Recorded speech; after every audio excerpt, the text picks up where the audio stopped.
Mnigae. Na boss.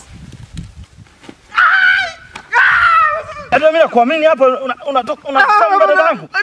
Unakuja kuniharibia maisha. Hapana boss. Nakwambia maisha. Sasa wewe kidume nakutoa leo.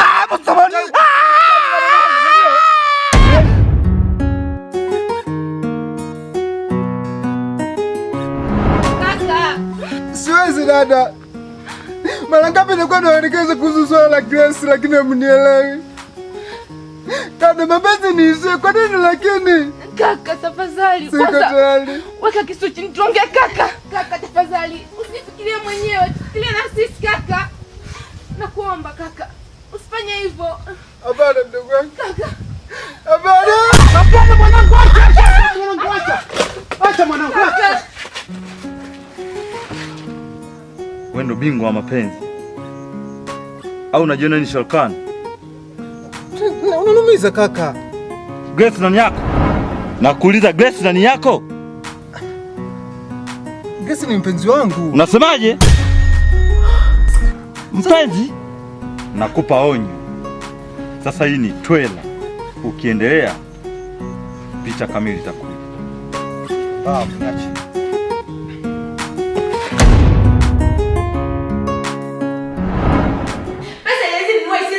Siku moja. Alafu nachotaka kukwambia mwingine nampenda. Narudia tena nampenda. No!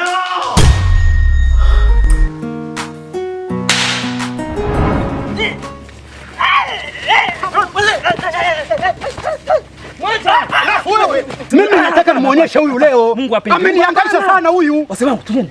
Wewe ni ibilisi. Unasikia anavyosema unasikia?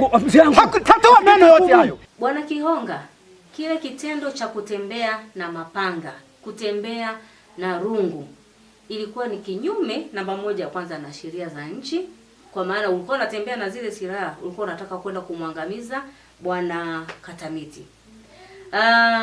Na kama nilivyosema hapo awali, mmeunganishwa na watoto. Kuna Athumani au Asu, lakini pia kuna Grace ambao hawa watoto na wenyewe wameenda kuwa familia moja.